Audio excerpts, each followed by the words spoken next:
नमस्कार, मैं शिमला से राजेश मंडोत्रा। आप दिव्य हिमाचल टीवी देख रहे हैं। शाम के 6 बज गए हैं। आज दिन भर की अपडेट आपके साथ साझा करेंगे। देखिए, शिमला में राज्य सचिवालय में विधायक प्राथमिकता की बैठकें चल रही हैं। आज दूसरा और आखिरी दिन था और जो कल बच गए जिले थे उनके विधायकों को आज कवर किया गया है। इसमें जो मुख्यमंत्री ने आज दावा किया है वो ज़रूर आपको सुनना चाहिए, क्योंकि उसमें सीएम ने कहा है कि आधे से ज्यादा भाजपा के विधायक उनके संपर्क में हैं। पूरा रेफरेंस क्या है वो बात करेंगे, लेकिन दूसरी बात जो मौसम विभाग के अनुसार जो प्रेडिक्शन थी वो लगभग सही आज बैठी है और बहुत से क्षेत्रों में बर्फबारी हुई है, निचले क्षेत्रों में कई जगह बारिश भी हो रही है।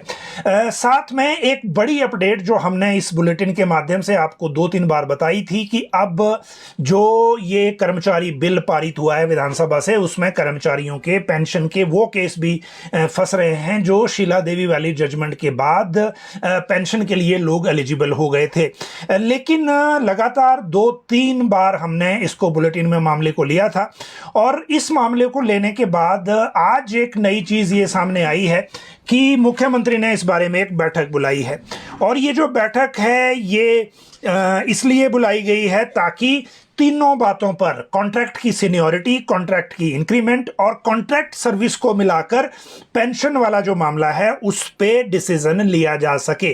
किस विभाग ने ये बैठक रखी है और किस को इस बैठक के लिए बुलाया गया है ताकि डिसीजन जो होगा उसको किस तरह से लागू आगे किया जाएगा वो बात करेंगे। सबसे बड़ी खबर यही है क्योंकि बहुत सारे कर्मचारी इससे इफेक्टेड हैं, जहां विभागों से रिप्लाई वापस नहीं जा रहे, जो क्लैरिफिकेशन आ रही है एचओडी से।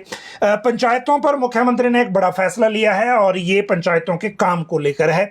ये भी आगे आपको जानकारी देंगे। कर्मचारियों के प्रिविलेज नोटिस को लेकर एक तो विधानसभा से रिमाइंडर आया है और दूसरी तरफ इंक्वायरी ऑफिसर इसको जल्दी क्यों अब निपटाना चाहते हैं। ये दोनों बातें आज हैं और बजट सेशन से पहले ये महत्वपूर्ण अपडेट है। लेकिन बजट सत्र से पहले विधानसभा में एक भर्ती का विवाद हो गया है और ये विवाद अभी मेन स्ट्रीम मीडिया के बजाय सोशल मीडिया और पोर्टल्स पर अलग अलग है। लेकिन आज जब बीजेपी के जो नेता हैं, विधायक हैं रणधीर शर्मा, उन्होंने प्रेस वार्ता कर दी और प्रेस वार्ता में जो उन्होंने आरोप लगाए हमने विधानसभा से उसका जवाब लिया। स्पीकर ने क्या कहा इस भर्ती को लेकर और बीजेपी की तरफ से आरोप क्या लगाए गए हैं, आज हम दोनों पक्ष आपको बताएंगे।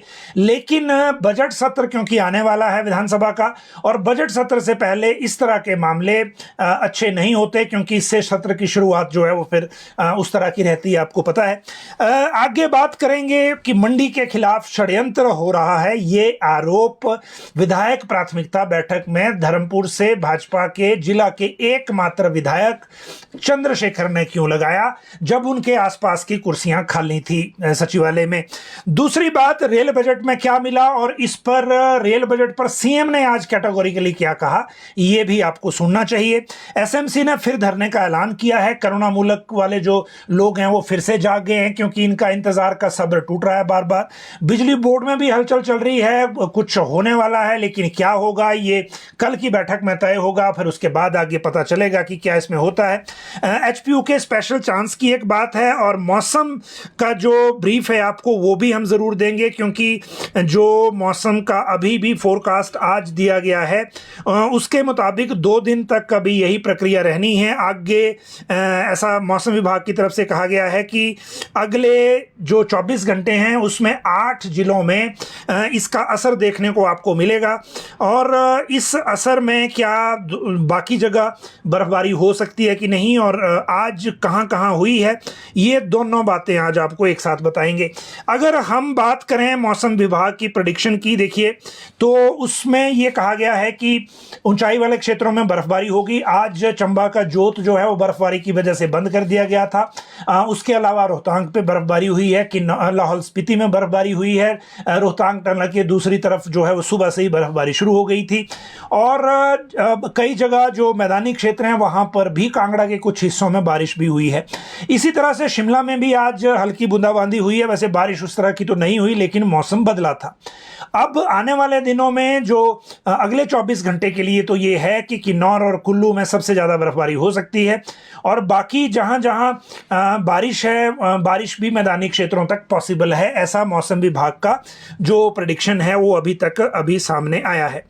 अगली बात करेंगे एचपीयू के स्पेशल चांस की, और ये स्पेशल चांस हिमाचल प्रदेश विश्वविद्यालय ने अपने उन छात्रों को दिया है जिनके पास मार्क्स कम थे और उन्होंने अपने मार्क्स अपडेट करने हैं बीए, बीएससी, बीकॉम 2013 से 14, 2017 से 18, 2013 से 15 भी है और 2016 से 17 भी है। ये अलग से है, और इनके लिए एक ड्राफ्ट डेट शीट आज जारी की गई है ताकि ये लोग देख लें कि ये डेट शीट कैसी है और कोई और पेपर तो क्लैश इसके साथ नहीं कर रहा। फिर जब इसको चेक कर लेंगे तो उसके बाद इसको फाइनल नोटिफाई किया जाएगा आगे, और उस फाइनल नोटिफिकेशन के बाद ये जारी होगी फिर आगे, ताकि जो और इसमें बदलाव अगर करना है तो फिर किया जाएगा। बिजली बोर्ड में एक हलचल चल रही है। अभी तो आज की अपडेट सिर्फ इतना है कि जो ज्वाइंट फ्रंट एक बिजली इलेक्ट्रिसिटी बोर्ड कर्मचारियों ने बनाया था अभियंता का, उसको और विस्तार देते हुए स्टेट इलेक्ट्रिसिटी बोर्ड कर्मचारी अभियंता एवं पेंशनर ज्वाइंट एक्शन कमेटी का गठन किया गया है।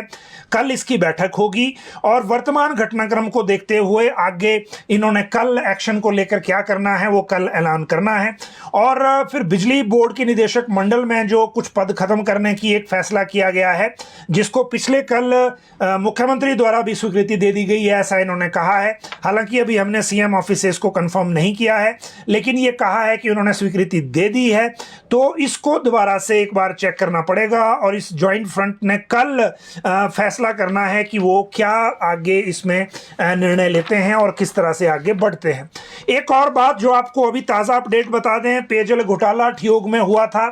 उप मुख्यमंत्री मुकेश अग्निहोत्री ने सबसे पहले इसमें जो शामिल जितने भी जल शक्ति विभाग के अधिकारी थे उनको सस्पेंड कर दिया था। प्रेजेंटली वो अंडर सस्पेंशन चल रहे हैं, लेकिन अब राज्य सरकार से भी, क्योंकि विजिलेंस को प्रिलिमिनरी इंक्वायरी के लिए कहा गया था, उन्होंने इंक्वायरी कर ली।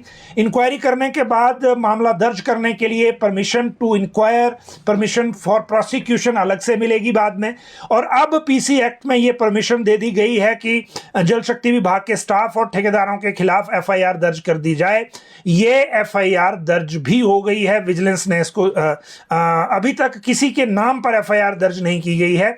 विजिलेंस ने प्रारंभिक जांच के आधार पर एफआईआर दर्ज की है, लेकिन अभी इसमें किसी के नाम शामिल नहीं किए गए हैं। जैसे जैसे इंक्वायरी आगे बढ़ेगी उसमें नाम शामिल किए जाएंगे, और इसी के साथ फिर जो परमिशन टू प्रोसिक्यूट राज्य सरकार से अलग से ली जाएगी पीसी एक्ट के प्रावधान के अनुसार। अगली बात है जो एसएमसी का धरना है। देखिए, एसएमसी ने आज शिमला में प्रेस वार्ता की, टीचर्स हैं, और ये जो नियुक्तियां इनकी हुई हैं उसके बाद से राज्य सरकार ने इनको राहत देने के लिए एक एलडीआर पॉलिसी निकाली। एलडीआर पॉलिसी के मुताबिक 5% कोटा सभी कैटेगरीज में देने का फैसला हुआ, टीजीटी, जेबीटी, सीएंडबी, लेक्चरर, चारों कैटेगरी में। और लेकिन अभी इनके रूल्स जो हैं वो बदलने की प्रक्रिया चल रही है। इन रूल्स के बदलने की प्रक्रिया के बीच में, क्योंकि अभी भी नई भर्ती शुरू नहीं हो पाई है और एसएमसी को भी ये लग रहा है कि जो हालात वर्तमान में हैं उसमें भर्ती आगे होगी, इसको लेकर जो रेगुलर भर्ती आगे होगी इसको लेकर संदेह है। इसीलिए इन्होंने आज प्रेस वार्ता करके दो तरह की मांग मुख्य तौर पर रखी। पहले इन्होंने कहा कि जो एलडीआर के तहत राहत देने की कोशिश सरकार ने या बात सरकार ने की थी उसका कोई मतलब नहीं रह गया है, क्योंकि अभी तक एलडीआर के तहत कुछ नहीं हुआ। तो इसीलिए जिस तरह पीटीए को पहले रेगुलर किया राज्य सरकार ने, उसी तरह उन्हें भी रेगुलर किया जाए, क्योंकि पीटीए को भी पहले एसएमसी के माध्यम से ही रखा जा रहा था, फिर उसको एसएमसी की जगह पीटीए कर दिया गया। तो इनको भी एसएमसी को पीटीए की तरह ही रेगुलर किया जाए। अगर सरकार ने जल्दी ये निर्णय नहीं लिया तो 21 फरवरी को सचिवालय के बाहर दोबारा से धरना देने की शुरुआत की जाएगी। ये बात कही गई है इनके माध्यम से, एसएमसी के टीचर्स के माध्यम से। और और ये जो पूरा मामला है ये इसलिए भी अभी सरकार के देखने के लायक है क्योंकि जैसे जैसे बजट सत्र नज़दीक आता है वैसे वैसे जो लोग जिनको अपनी उम्मीदों पे अपनी मांगों को पूरा करवाने के लिए सरकार के सामने बात रखनी होती है, उनको ऐसा लगता है कि अभी अगर मिस कर दिया तो अगला बजट भी मिस हो जाएगा और अगला साल भी फिर चला जाएगा। तो आने वाले दिनों में ऐसी और आपको कई तरह की अपडेट उस तरह की देखने को मिलेगी। इसी वजह से जो बजट क्योंकि नज़दीक है, करुणामूलक संघ भी अब दोबारा से एक्टिव हो रहा है। पहले पिछले सेशन में मुख्यमंत्री ने विधानसभा के अंदर कहा था कि इनके लिए वो चाहते हैं कि वन टाइम पॉलिसी के तहत इनको कर दिया जाए, उसमें चाहे कुछ जो अलग अलग व्यवस्था अपनाई जाए और जो कैटेगरीज हैं उनको भी अलग अलग किया जाए, लेकिन वन टाइम पॉलिसी के तहत इनका काम किया जाए, ऐसा मुख्यमंत्री ने कहा था। लेकिन ऐसा अभी तक इनको लग रहा है कि हुआ नहीं। अब करुणामूलक संघ ने सभी जिलों में अब ये कर दिया कि चुनावों के समय 6 महीने के भीतर एक मुश्त नौकरी देने का वादा सरकार ने किया था, अब उनसे ठगी हो रही है। सब कमेटी और मीटिंग का हवाला देकर उनको टाला जा रहा है। इसीलिए ये तय हुआ है करुणामूलक संघ की कि सभी जिलों में पहले प्रेस वार्ता की जाएगी ताकि सरकार को एक मैसेज दिया जा सके और उसके बाद अगला फैसला लिया जाएगा। शुरुआत की गई चंबा से। चंबा में आज ये प्रेस वार्ता इरावती होटल में, चंबा में जो जिला के मीडिया प्रभारी हैं प्रवीण अत्री, उनके साथ और भी लोग थे, पवन, सोमदत्त, लोकेंद्र सिंह, अभिषेक, जितेंद्र केशव और DR दीक्षित, इस तरह के अलग अलग ये लोग थे। हो सकता है सारे ही इसमें अप्लाई करने वाले हों। तो इन्होंने ये कहा कि अब इंतज़ार काफ़ी हो गया, अब सरकार की तारीखों के तले हम दबते जा रहे हैं और इसीलिए जो इसका और जिला के प्रधान है रविंद्र अत्री, इसमें साथ में इनके साथ प्रवीण अत्री के साथ, और इन्होंने कहा कि 2 सालों से केवल कमेटी का गठन ही किया गया, उसके ज़्यादा कुछ हुआ नहीं। कमेटी की अध्यक्षता शिक्षा मंत्री रोहित ठाकुर कर रहे हैं, फिर बाद में CM ने भी बैठक की, लेकिन रिजल्ट कोई आया नहीं है।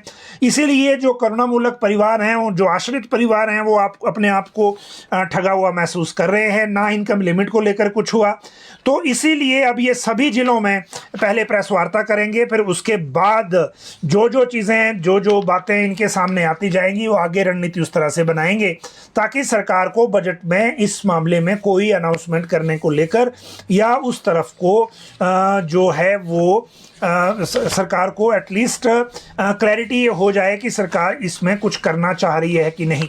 अब बात करते हैं ईडी के रिश्वत के मामले की। शिमला में जो ईडी के दफ्तर में असिस्टेंट डायरेक्टर विशाल दीप और जो DSP CBI बलबीर के वॉइस सैंपल लेने की अनुमति CBI कोर्ट ने दे दी है। छात्रवृत्ति घोटाले का ये मामला है और क्योंकि दोनों एजेंसियों पर अलग अलग तरह के आरोप इसमें लग रहे हैं, एक दूसरे के लोगों को उठा रही है। दोनों एजेंसियां एक जगह रेड करती है, दूसरी जगह रेड करती है और मामला 2012 से 2017 के बीच का है, जिसमें 180 करोड़ से ज़्यादा के छात्रवृत्ति घोटाले की बात की जा रही है। तो इसमें वॉइस सैंपल की परमिशन कोर्ट से हो गई है और उसके बाद अभी ये मामला किस तरफ को जाएगा ये वॉइस सैंपल के बाद पता चलेगा।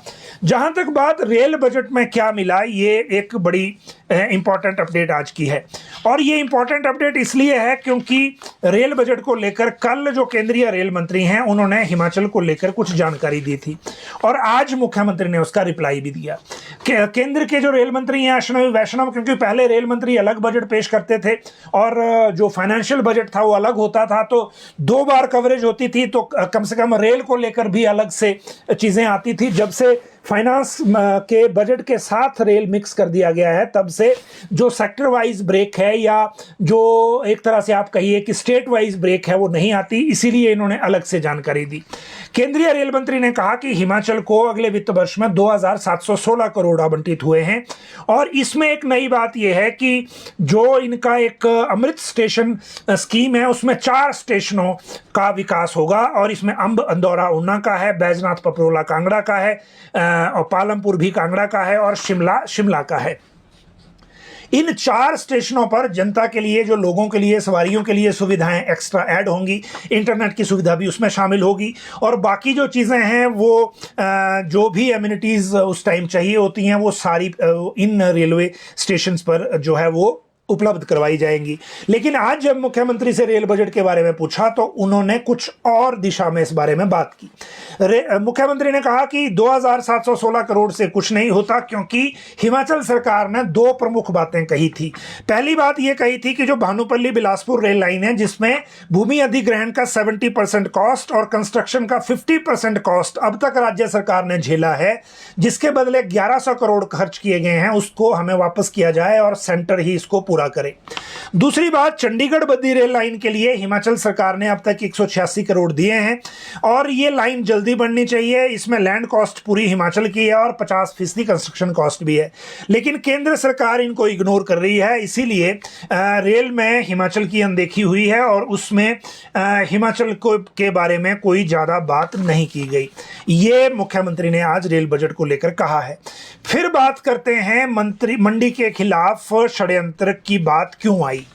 देखिए, आज जो यहाँ एक जो विधायक प्राथमिकता की बैठकें चल रही हैं और विधायक प्राथमिकता की बैठकों में आज पहले जो सेशन है उसमें जो है 3 जिलों की जो बैठक अलग से थी और इस बैठक में आज शिमला और मंडी की थी पहले सत्र में, और दूसरे सत्र में फिर बाकी जो बचे हुए जिले हैं उनकी होगी।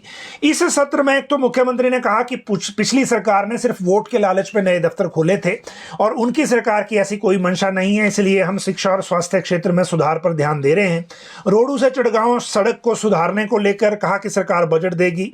कुरपण की जो स्कीम है जल शक्ति विभाग की, सबसे बड़ी स्कीम थी ये। इसके शिमला जिला के कुमारसेन नारकंडा तक पानी आना है और पानी आना है कुल्लू जिला से इसके लिए। लेकिन अभी जो बाढ़ आई थी समेज में और दूसरी तरफ जो कुल्लू वाली जो खड्ड थी उसमें, तो उसमें कुरपण की स्कीम का बहुत नुकसान हो गया था। तो मुख्यमंत्री ने कहा कि इसके लिए सरकार बजट देगी और इसको 30 अप्रैल तक पूरा करने का लक्ष्य दिया गया है। ये लक्ष्य दिया गया है जल शक्ति विभाग को। तो ये तो एक बात ये हो गई। दूसरी बात यह है कि इसी बैठक में जब मंडी की बारी आई तो मंडी के आपको पता है 10 विधायक हैं और ये दूसरा बड़ा जिला है कांगड़ा के बाद। लेकिन इस प्राथमिकता मीटिंग में मंडी जिला से सिर्फ एक ही विधायक अंदर थे और वो थे चंद्रशेखर, ये धर्मपुर से जो अभी चुनकर आए हैं। बाकी 9 विधायक, क्योंकि जयराम समेत 9 विधायक सिर्फ बीजेपी के हैं, इसीलिए उस जिला से ये 9 के 9 वहां नहीं थे, क्योंकि बीजेपी ने बहिष्कार किया हुआ था। अब जब ये बहिष्कार था तो चंद्रशेखर जब अंदर मीटिंग में थे, और ये फोटो भी मैंने देखी, आप भी देखेंगे इस बैठक का फोटो, वो बहुत एक तरह से बुरा भी लग रहा है उसका, क्योंकि विधायिका और जो कार्यपालिका है उनकी जो व्यवस्था है काम करने की, अगला बजट बनाने से पहले प्लानिंग की ये बैठक बहुत महत्वपूर्ण होती है। लेकिन हिमाचल में स्थिति ये आ गई है कि विपक्ष जो प्लानिंग विभाग की मीटिंग है वो भी अटेंड नहीं कर रहा। और ये सिचुएशन क्यों आई, कैसे आई, ये पिछले 2 साल के बाद जो बदलाव आप राजनीतिक क्षेत्र में देख रहे हैं, उसके लिए दोनों पक्ष इसके लिए दोषी हैं। आज जब कुर्सियां खाली थी उसके बारे में चंद्रशेखर ने एक अपना पॉलिटिकल व्यू इस बैठक में रखा और उन्होंने कहा कि ये बहिष्कार दुर्भाग्यपूर्ण है, क्योंकि आसपास की 9 सीटें मंडी की खाली थी। यह मंडी जिला को विकास में को पीछे धकेलने के लिए भाजपा की साजिश है, षड्यंत्र है, ताकि अनदेखी का आरोप वर्तमान राज्य सरकार पर लगाया जा सके। क्योंकि इस तरह पहले हुआ नहीं था कि पूरा का पूरा विपक्ष ही गायब हो। तो इस बारे में राज्य सरकार को भी देखना चाहिए और राज्य सरकार को इस बारे में प्रभावी कदम उठाने चाहिए, ये चंद्रशेखर ने कहा। 10 विधायकों वाले मंडी जिला से सिर्फ एक विधायक प्लानिंग की मीटिंग में आज था और उसके बाद ये आरोप लगा कि ये मंडी के साथ एक षड्यंत्र की साजिश हो सकती है, और ये बात कही चंद्रशेखर ने। अब असली बात क्या है, किस तरह से आगे मामला है, वो आगे बात चलेगी। लेकिन इसी प्रकरण में मुख्यमंत्री ने जवाब भी दिया जब मीडिया ने उनसे बात की। सीएम ने यह कहा कि जो बीजेपी 5 गुटों में बंट गई है, इसीलिए ये बायकॉट हो रहा है। दूसरी बात इन्होंने कही कि अगर बीजेपी के विधायकों को लगता है कि अधिकारी झूठ बोल रहे हैं और मैं उन झूठ के हिसाब से मैं मीडिया में बोल रहा हूं, तो वो बैठकों में आते और उन अफसरों को यहां बैठक में आके काउंटर करते कि तुम लोगों ने ऐसा क्यों कहा। दूसरी बात इन्होंने कही कि भाजपा के 28 विधायकों की चुनाव क्षेत्रों को 421 करोड़ दिया गया है नाबार्ड से, ये 50% बनता है जितना बजट है, और ये सड़कों और पेयजल मतलब जल शक्ति विभाग और पीडब्ल्यूडी की स्कीमों के लिए है। इन्हीं विधायकों की 1862 करोड़ की डीपीआर बनी है, छोटे छोटे ऑब्जेक्शन इसमें हैं, उनको दूर किया जा रहा है। और यही बीजेपी की एमएलए कह रहे हैं कि उनकी डीपीआर को क्वेरी लगा के होल्ड किया जा रहा है, वो आगे अप्रूव ही नहीं हो रही। तो ये बात सीएम ने एक तरह से कही। दूसरी बात इन्होंने कही कि लोगों को गुमराह करने की आदत बीजेपी को है, इसीलिए ऐसा कर रहे हैं। लेकिन बीजेपी के 50% से ज्यादा एमएलए उनके संपर्क में हैं, वो इस बैठक में आना चाहते थे, लेकिन जयराम ठाकुर ने क्योंकि अड़ियल रवैया अपना लिया हुआ है, इसीलिए वो आ नहीं पाए। अपनी बात रखने का एक मंच होता है लोकतंत्र में, ऐसा मुख्यमंत्री ने कहा। विधायक कभी विधानसभा का इस्तेमाल करता है, कभी प्लानिंग की बैठक का इस्तेमाल करता है, कभी विधानसभा कमेटी का इस्तेमाल करता है, लेकिन बीजेपी के विधायक चाहते हैं कि वो किसी मंच पे बात नहीं करेंगे, सिर्फ लोगों के बीच एक भ्रम फैलाने के लिए इस तरह की कार्रवाई करेंगे। ये बात मुख्यमंत्री ने आज कही। अब बात करते हैं बजट सत्र से पहले हुए भर्ती कांड की। और ये भर्ती का विवाद है दरअसल विधानसभा का विवाद है, और इसमें रिप्लाई हमने हालांकि दोनों साइड से ले लिया है। पहले तो बात कर लेते हैं जो बीजेपी ने आरोप लगाए हैं। विधानसभा के अंदर कुछ भर्तियां हुई। विधानसभा जब भर्ती करती है, पास्ट प्रेसिडेंस ये है कि विधानसभा की कमेटी होती है, वही सब कुछ करते हैं अंदर अंदर, और उसके बाद वो रिजल्ट ही आता है। इससे पहले चाहे डॉक्टर बिंदल ने भर्ती की हो, चाहे बुटेल साहब ने भर्ती की हो, चाहे अभी पठानिया जी ने भर्तियां की हो, विधानसभा का जो प्रोटोकॉल प्रोसीजर है भर्तियों का वो इसी तरह का है। तो इस बार प्रोसीजर कोई डिफरेंट नहीं है, पहली बात तो ये क्लियर कर लें। लेकिन आज रणधीर शर्मा ने जो मीडिया के बीच आकर जो आरोप लगाए, उन्होंने ये कहा कि कांग्रेस सरकार पर आरोप लगाया कि 31 जनवरी को हिमाचल विधानसभा के सचिवालय ने 2 अलग अलग अधिसूचनाएं जारी करके 14 लोगों को नौकरियां दी। 14 पदों पर जो भर्ती की गई, अगर इनके नाम देखें तो 5 जो नियुक्तियां हैं वो विधानसभा अध्यक्ष महोदय के चुनाव क्षेत्र से हैं, मतलब चंबा से हैं, और 5 हैं हमीरपुर से, और 2 हैं सिरमौर से जो डिप्टी स्पीकर का है। तो इन्होंने ये आरोप लगाया कि इसमें गड़बड़ हुई है, इसका विरोध करते हैं और इनमें पारदर्शिता होनी चाहिए, योग्यता और आरक्षण का अधिकार रखे जाने चाहिए, और इन भर्तियों को रद्द किया जाए, क्योंकि इसमें कभी किसी के ड्राइवर के बेटे को नौकरी दी गई है, किसी के सोशल मीडिया इंचार्ज को दी गई है, क्योंकि जो इनकी पास्ट पोस्टें फेसबुक पे खुद पड़ी हुई हैं, वो इसका सबूत खुद दे रही हैं, ये रणधीर शर्मा ने कहा। अब जब हमने इसके बारे में विधानसभा अध्यक्ष से पूछा कि ऐसा आरोप भाजपा ने लगाया है, तो जो विधानसभा के स्पीकर हैं कुलदीप सिंह पठानिया, उन्होंने कहा कि विधानसभा की प्रक्रिया एक नियमावली है भर्ती करने की, और उसी नियमावली और प्रोसीजर का इस्तेमाल हुआ है। इससे पहले के विधानसभा अध्यक्षों ने भी इसी प्रोसीजर का इस्तेमाल किया था। जहां तक भाजपा के आरोप लगाने की बात है, तो वो आरोप महज आरोप के लिए हैं और वो तथ्यहीन है, और बीजेपी को उल्टा ये बताना चाहिए कि जब उनके टाइम अध्यक्ष डॉक्टर बिंदल थे, तो उन्होंने जो भर्ती में धांधली की थी, जिसको हाई कोर्ट को स्टक डाउन करना पड़ा था, पहले उस पर जवाब दें कि उस टाइम क्या किया था उन्होंने। तो ये इन्होंने एक कहा, और दूसरा ये कहा कि प्रोसीजर में कोई चेंज नहीं है, और इस बार हमने ज्यादा पारदर्शिता से की है और ज्यादा कंपिटेंट लोगों को भर्ती किया है। अब जो सोशल मीडिया पे कोई राजस्थान की पोस्ट चल रही है, कोई ड्राइवर के बेटे की चल रही है, या कोई और चल रही है, वो एक जो सोशल मीडिया की स्क्रूटनी का तो आपको पता है, वो कुछ और तरह का इशू रहता है। लेकिन जो विधानसभा अध्यक्ष ने अपनी बात रखी है, क्योंकि हम लोग भी एटलीस्ट अगर कोई बात रखनी है तो दोनों पक्ष हमारे सामने होने चाहिए पहले, उसके बाद दोनों पक्षों की बात रखने के बाद फैसला जो है वो लोगों ने करना है। लेकिन जो दोनों पक्षों ने इन भर्तियों को लेकर क्या कहा, वो मैंने आपको बता दिया। अब अगली बात करते हैं इसके बाद, वो है कर्मचारियों के प्रिविलेज नोटिस की। ये मामला है विधानसभा को दिए गए उस प्रिविलेज नोटिस का, जो राजेश धर्माणी ने सचिवालय कर्मचारियों के खिलाफ दिया था, जो उन्होंने जनरल हाउस में कुछ बातें राज्य सरकार और उस दौरान के लिए की थी। इस मामले में क्योंकि अभी इंक्वायरी कंप्लीट होकर विधानसभा सचिवालय को गई नहीं है, इसीलिए विधानसभा सचिवालय ने तीसरा रिमाइंडर जो है वो राज्य सरकार को दिया है कि आप रिपोर्ट जल्दी सबमिट करें, ताकि इस रिपोर्ट के आधार पर इस बजट सत्र में कोई अंतिम फैसला इस बारे में लिया जा सके। एक तो ये प्रोग्रेस इसमें है। दूसरी प्रोग्रेस ये है कि इस मामले में जो जांच अधिकारी हैं वो किसी और को नियुक्त करने के बजाय सचिवालय प्रशासन के सचिव खुद इसकी इंक्वायरी कर रहे हैं, और अब इसके इंक्वायरी अफसर भी हैं।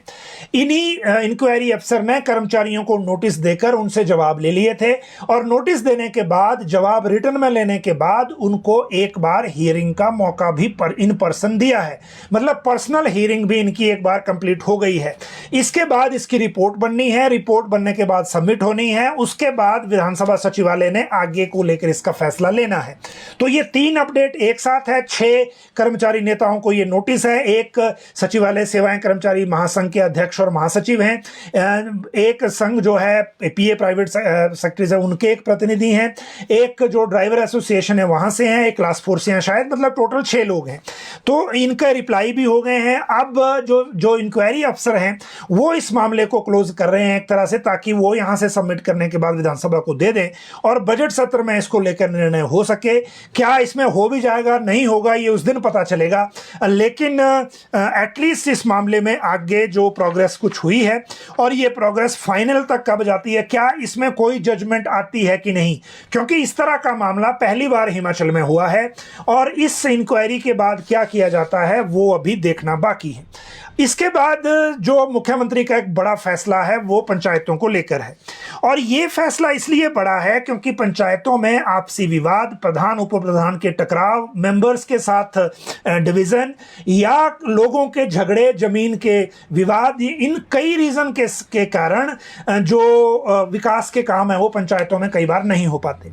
और ये जो काम जब अटकते हैं तो इनको शुरू करने के लिए काफ़ी जद्दोजहद करनी पड़ती है, क्योंकि पंचायत में बहुत जो ज़्यादा क्लैरिटी इन चीज़ों को लेकर कई बार होती नहीं, और जो इश्यूज इतने छोटे लेवल के होते हैं कि उसमें बड़े अधिकारी इंटरवीन भी नहीं कर पाते, और जो एमएलए है वो उससे दूर रहना चाहता है प्रतिनिधि, क्योंकि उसको लगता है कि पंचायत में मैं लोगों से बुरा नहीं बनूं।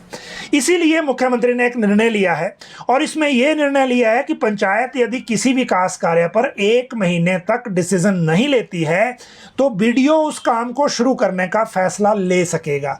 यह एक बड़ी व्यवस्था, बड़ा परिवर्तन एक तरह से आप कह सकते हैं इसको, क्योंकि जब ये प्रक्रिया चलती है तो इसमें काम रुक जाता है, और अभी तो ये किया गया है कि 1 महीने की तय अवधि के बाद बीडीओ फैसला लेगा। इसके लिए पंचायती राज एक्ट के रूल 93 सब रूल 3 के तहत जो बीडीओ है अपने विभाग के जेई और असिस्टेंट इंजीनियर के माध्यम से काम को शुरू करवा सकता है, ताकि उसमें देरी ना हो। और दूसरी बात यह है कि सरकार ने इसको और कम कर 1 महीने की अवधि को और कम करने के लिए कहा है। अभी और कितनी कम होती है वो उसके बाद पता चलेगा। राज्य सरकार का पहला ग्रीन हाइड्रोजन प्रोजेक्ट कल नालागढ़ में शिलान्यास मुख्यमंत्री कर रहे हैं, और ये जो है 9 करोड़ से बन रहा है, रोज 423 किलोग्राम ग्रीन हाइड्रोजन बनाएगा और 1 मेगावाट इसकी क्षमता होगी। ये पहला है, पेखूवाला में जो बना था वो सोलर था, अब नालागढ़ के दुभोटा में बन रहा है वो फर्स्ट है हाइड्रोजन का, और कल मुख्यमंत्री इसका शिलान्यास करने जा रहे हैं। इसके बाद बात करेंगे आज की सबसे बड़ी खबर की, सीनियरिटी, इंक्रीमेंट और पेंशन। और सीएम ने बैठक बुला ली है फाइनली, और ये बैठक बुलाने का ये मतलब है कि जो मामला ताज मोहम्मद वर्सेस लेखराम वाला जो केस है, जो सुप्रीम कोर्ट में अभी हियरिंग का जो डेट्स का इंतजार कर रहा है, उससे कनेक्टेड है। आयुर्वेद का जो केस है शीला देवी वाला, जिसमें पेंशन के लिए कॉन्ट्रैक्ट की सर्विस काउंट करनी है, उससे कनेक्टेड है। और उन्हीं सभी विभागों से जो क्लैरिफिकेशन के लिए ऊपर आए, और एलडी ने अभी तक उनका वापस रिप्लाई नहीं किया, इसीलिए उस वजह से ना उनको पेंशन मिली, ना सीनियरिटी मिली, और ना ही उनको कॉन्सिक्वेंशियल बेनिफिट मिले जो इंक्रीमेंट और बाकी चीजों में है। इन सब मामलों को अब साथ में जोड़ दिया गया है कर्मचारी बिल के साथ। देखिए 2 तरह की चीजें इसमें हैं। पहले आपको यह बता दें कि अभी प्रक्रिया कहां अटकी हुई है, और फिर मुख्यमंत्री की बैठक से आप क्या उम्मीद कर सकते हैं। अभी प्रक्रिया 2 तरह से अटकी हुई है। पहली बात यह कि जो सीनियरिटी और कॉन्सिक्वेंशियल जो बेनिफिट है या इंक्रीमेंट है, मान लीजिए, वो मामला है लेखराम वर्सेस जो सिविल सप्लाई का है, जो ताज मोहम्मद के केस से ऊपर आया, पर उसके बाद लेखराम ताज मोहम्मद की जजमेंट के खिलाफ गया, और उसको जो रिलीफ मिल गया कि कॉन्ट्रैक्ट की सर्विस को यदि वो ब्रेक इन सर्विस नहीं है रेगुलर से पहले, तो उसको जो है आगे सभी तरह के लाभ के लिए काउंट किया जाएगा, इंक्लूडिंग सीनियरिटी और कॉन्सिक्वेंशियल बेनिफिट, मतलब इंक्रीमेंट और पे स्केल, सब के लिए।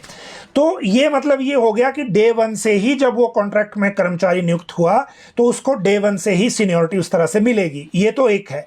दूसरा केस है शीला देवी वाला जो आयुर्वेद का था, जिसमें यह था कि अगर इसी तरह से कॉन्ट्रैक्ट के बाद कंटिन्यूअस रेगुलर हुआ है तो कॉन्ट्रैक्ट की सर्विस को पेंशन के लिए काउंट किया जाएगा। बहुत सारे लोगों को पेंशन की मिल गई। लेकिन जब अभी शीतकालीन सत्र में सरकार ने Himachal Pradesh recruitment and condition of service of government employees bill पारित कर दिया, जिसको गवर्नर को भेजा है, तो उसके बाद सभी विभागों का जो क्लैरिफिकेशन ऊपर आ रही थी उनको रोक दिया गया। उसमें आगे रिप्लाई नहीं जा रहा है। अब क्या हुआ है देखिए, क्योंकि एक तरफ बिल है गवर्नर के पास और गवर्नर के पास इस बिल को रोकने के लिए 2 कर्मचारी संगठन जा चुके हैं और जो बिल को थ्रू करने के लिए मुख्य सचिव एक बार मिल चुके हैं, सेक्रेटरी लॉ उनके साथ गए थे और जो अलग अलग तरह से और जो राजनीतिक लोग जिस तरह से कोशिश होती है वो भी कर रहे हैं। अभी तक क्या उसमें हो रहा है, अभी तक कुछ बात सामने नहीं आई है।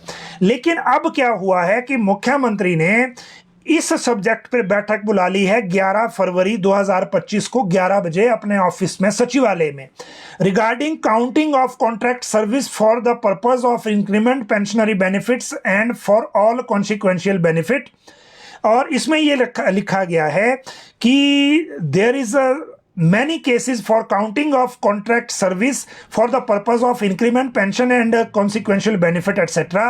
After introduction of Himachal Pradesh Recruitment and Condition Service of Government Employees Bill in HP Vidhan Sabha, cases related to counting of contract service are pending and yet to be decided.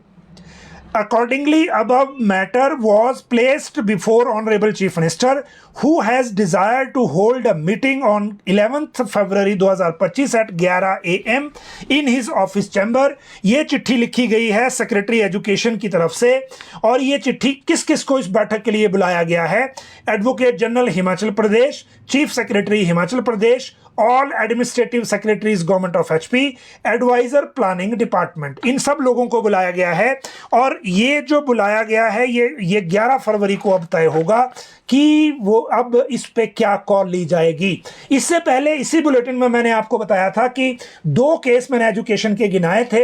एक case था जो धर्मशाला college से initiate हुआ और contract की service को pension में count करने के लिए डायरेक्टरेट पहुंचा, डायरेक्टरेट से सेक्रेटरी को क्लैरिफिकेशन मांगी, डायरेक्टर हायर एजुकेशन ने 24 नवंबर की चिट्ठी है और उसके बाद आज तक रिप्लाई नहीं है। ई ऑफिस पे चेक किया हमने तो ये फाइल अभी वहां पेंडिंग पड़ी है। दूसरा मामला है असिस्टेंट लाइब्रेरियन का, मंडी से आया, एजी को चला गया वहां महालेखाकार को पेंशन के लिए, उन्होंने वापस डायरेक्टर एजुकेशन को भेजा कि इसमें शीला देवी वाला केस अट्रैक्ट हो रहा है और इसीलिए इसका स्पीकिंग ऑर्डर आप पास करके दीजिए ताकि हम पेंशन केस प्रोसेस कर सकें। लेकिन उन्होंने, डायरेक्टर हायर एजुकेशन ने कहा कि हम इसमें अभी नहीं दे सकते क्योंकि अभी हायर लेवल को भेजा है, वहां से रिप्लाई नहीं आया है।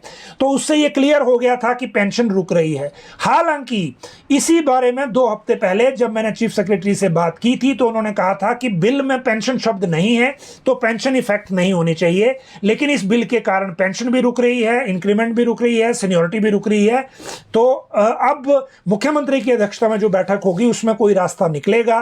कोर्ट में मामले चल रहे हैं क्योंकि इसके बाद सिमिलर सिचुएटेड मामलों में बहुत सारे और लोग कोर्ट गए हुए हैं। एडवोकेट जनरल उस डाटा को वहां रखेंगे और ये भी बताएंगे, मुझे लगता है कि इसमें वे आउट क्या है, क्योंकि जो ये सिविल सप्लाई वाला केस था लेखराम वाला, इसी में एडवोकेट जनरल ने ही ये आइडिया दिया था कि सुप्रीम कोर्ट ने 2 ऑर्डर ऐसे दे रखे हैं कि जिसमें अगर सीनियरिटी पिछले 10 साल पुरानी बदलनी पड़ रही है तो वो बदलना जरूरी नहीं है, उसको होल्ड किया जा सकता है और करंट डेट से लाभ दिया जा सकता है।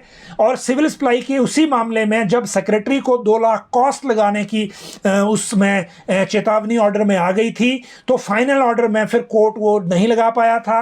हालांकि उसमें भी एडवोकेट जनरल के तर्क देने के बावजूद पुराने फैसले को ही जो डिवीजन बेंच ने रिट्रेट किया था उसके खिलाफ हम सुप्रीम कोर्ट गए हुए हैं। सुप्रीम कोर्ट में केस फाइल कर दिया है लेकिन सुनवाई के लिए नहीं लग रहा है और अभी भी इंतजार किया जा रहा है कि उसमें स्टे मिल जाए।